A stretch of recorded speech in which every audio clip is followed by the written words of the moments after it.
Morning guys, I bet you forgot that I had a 99 F350 and I have a plan to help me finish up the front cap on this fifth wheel. And I feel pretty brilliant about it because I realized I was doing the work up front here that if I would just focus on the back, right, and get that done, which hopefully you guys saw that I did get that done. Now I can back this fifth wheel all the way back up to almost touching this container. And then hopefully the front of the fifth wheel won't be sticking out in the sun during the heat of the summer. And then also, because I keep forgetting that fifth wheels are completely different than RVs or motorhomes. They have landing gear on the front.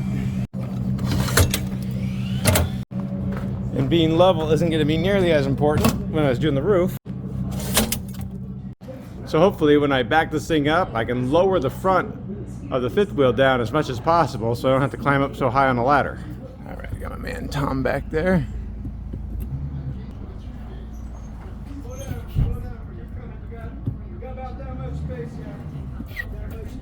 Okay. Sheesh. Thank you, Tom. Almost had to do more body work.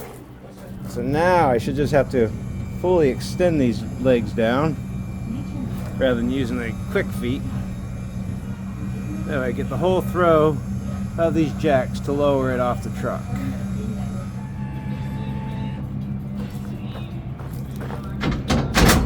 All right, so now theoretically, if I retract these jacks all the way down, I get to lower it almost 2 feet.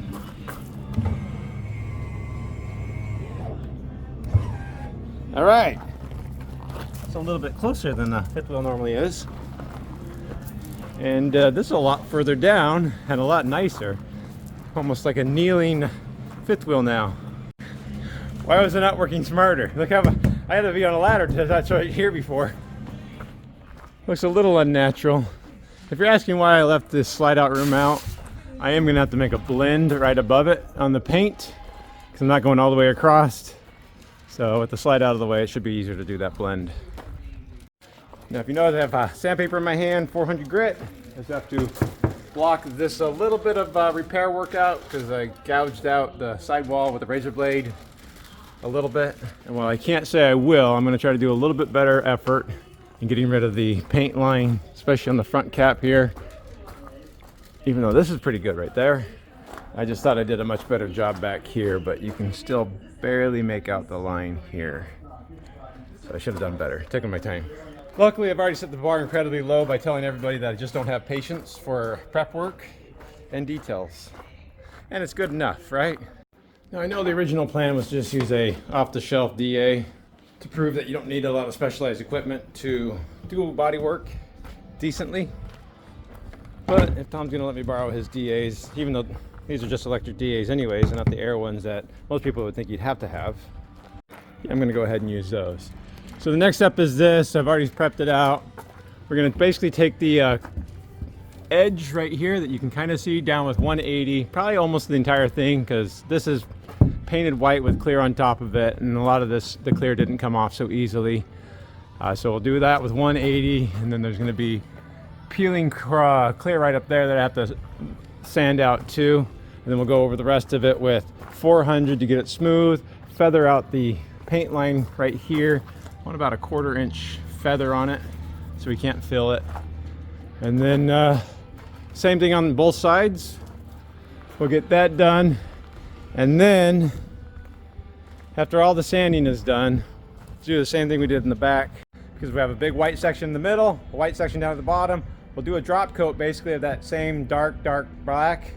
And then we'll do a color and then we'll clear it. But first, my big nemesis, prep work and sanding.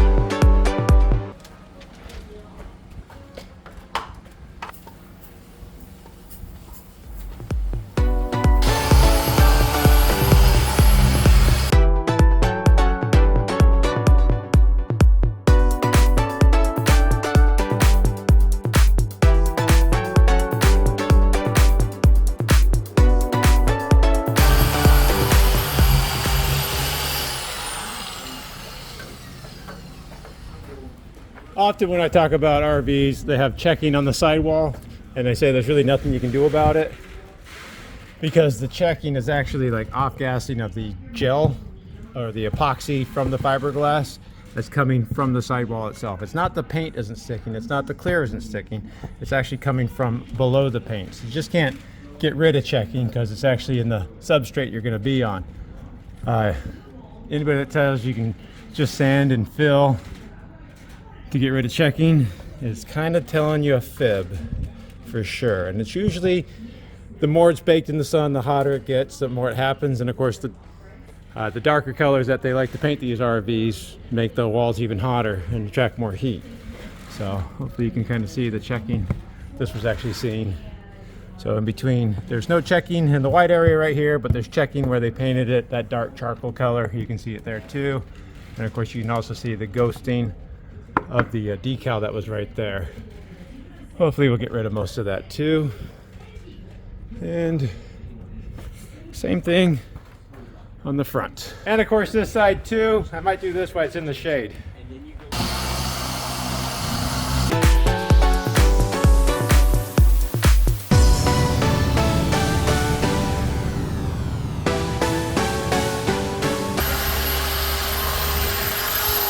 That's also been taken down to 400, and I tried to feather out these paint lines a lot better than I did on the back.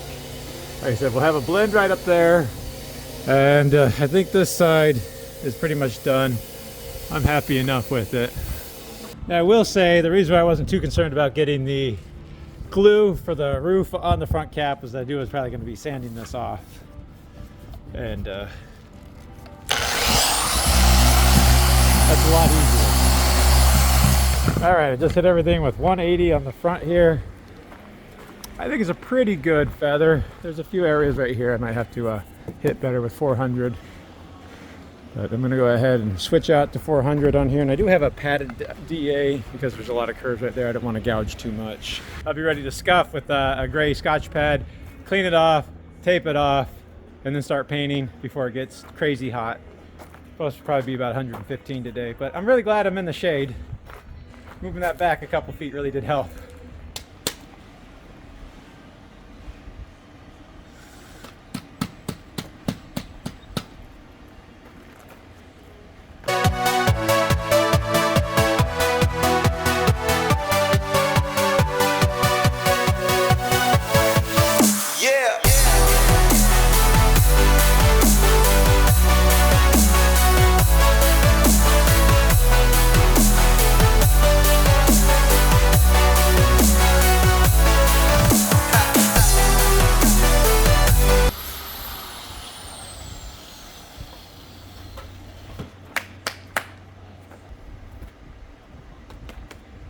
Okay, about 11 minutes.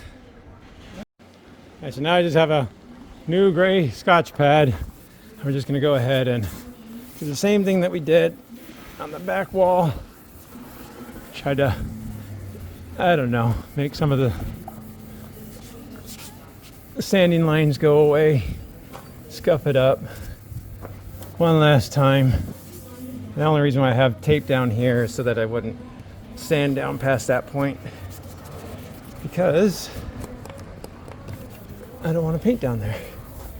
A very quick hand Scotch pad job here, the entire length.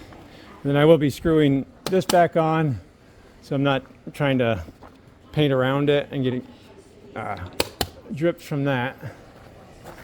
But the lights down here I'll just tape over the top of. This should be good. So let me just finish scuffing this up and we'll move on to the next process, which is going to be cleaning.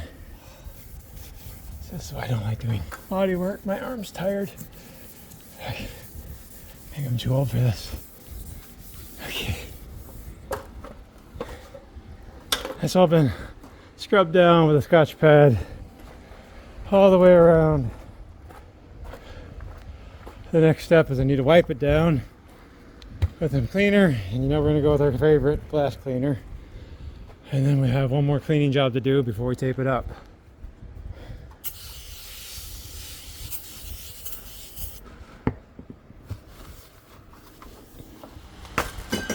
Okay, so it's all wiped down again. Have to do one more wipe down with an anti-grease, anti-wax, because Tom has it. We're going to use the Prep All wax and grease remover. So I have also used my 3M adhesive remover like that. But if you have the right stuff, use the right stuff, right? And working in small areas, we'll spray it and we'll wipe it off. Now it's disturbing because it does smell like kerosene. And you think that'd be a bad choice to put on a surface you're going to paint. But it's not. Okay, so that part's done. Now I just have to tape everything off with paper and we'll put the drop coat on. And we'll see what it looks like when it's done. It's all taped off, ready to go.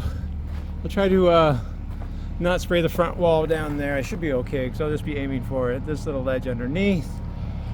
First thing we'll do is use my special juice, which is black paint as a drop coat to even out all the color. And then hopefully everything goes as good as the back did. Just enough of that drop coat to get a decent amount of coverage on it. And when I say just enough, I ran out obviously right there, but we have an awful lot of the color, so we should be good. All right, so we got the first coat of color is on, and it's pretty even color. I think it should look pretty good. Did I get all my lines sanded out correctly?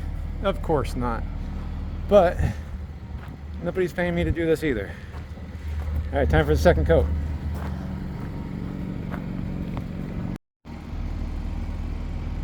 Okay. Got a lot of touch-up paint left. All right, so there's about 3 coats with the mist coat afterwards. I think it's good enough for my standards. Not too many tiger stripes, I guess. Okay, there's a few gouges right there. I didn't bother bodyworking, and because I always complain about the shop or the factory's not putting enough material on the roof, I try to put an awful lot up there. So, you know, I'm not part of the problem. It's time to clear. Oh. Whew. All right, that's 2 coats at least. Let's see how this sets up. Tom added a little bit more reducer to it this time. But if it stays like this, I'm happy. Yes, Tom was very kind. Pulled his Western Rec Alpine out, so I didn't get overspray on it. He was also incredibly kind to help me do all the paint work, so I didn't mess everything up. I will leave another link to Tom and his business in the description because it's really nice to have a great cadre of friends that can help you out, and he couldn't be a better friend. All right, let's get this thing unwrapped. I think it's not even tacky anymore.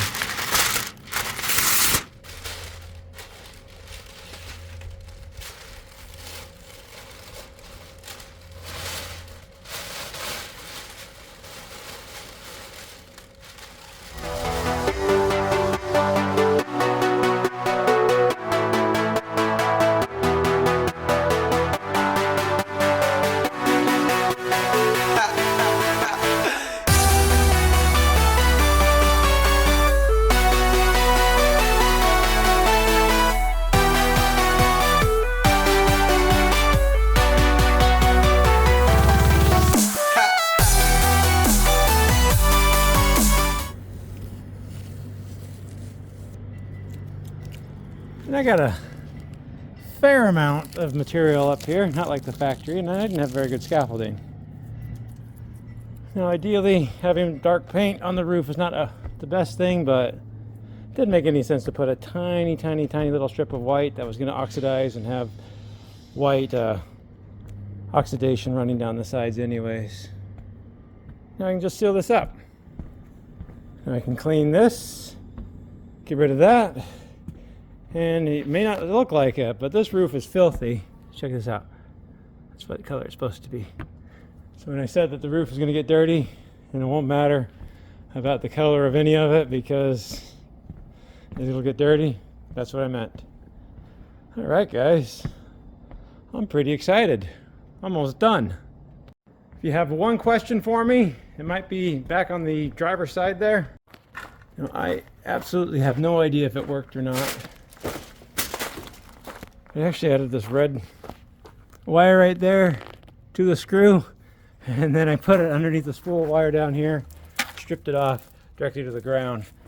When I was wiping this thing down, I was getting a lot of static electricity, which isn't so good when you're painting. So I put a little ground strap to the ground, and I didn't have static after that. I don't know if it worked. I'm not a scientist, but that's what that wire was there for. Now, the camera won't pick up all the faults. There are a lot of flaws in this, but that's because I set the bar low. I don't want to make it pristine. So there's going to be, I thought I sanded those out a little bit better, but you'll see a little bit of the line from the decal, and I didn't get all of my gouges from the razor blade taking the decal off. Same thing over here. I didn't even try to bodywork these, so you can kind of see them right there. And then, ooh, I forgot about this. I didn't put a lot of effort into the blend above the slide out room here either. I just had the paper masked off to allow paint to get past there along with the clear. It could probably be sanded and buffed a little bit, but honestly, color match is pretty good. And I don't think anybody's really ever going to see it. Gotta get that off before it's impossible to get the tape off in the heat.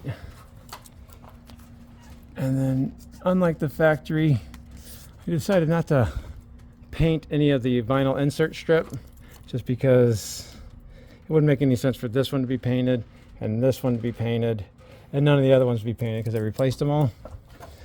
But on the front vinyl snap molding, I did decide to paint that. The original paint line was right about there, so I just brought it down here. That's the only kind of artistic thing that I did, was put a little bit of an angle on there rather than just trying to make it straight across, because yeah, that would have never been straight across. I would have got blow by on that one for sure. And the clear laid down really well on this time. No 5 coats. I did get a little bit dry underneath right there, but all things considered, I'm very proud of it. Yeah, I went through a lot of razor blades. A lot. And because I don't need to work on the slide out room anymore, I can get this one out of the way to make walking around it a lot easier. I don't know why I left it out. Sometimes you just got to be smarter than you're normally capable of. Let's see.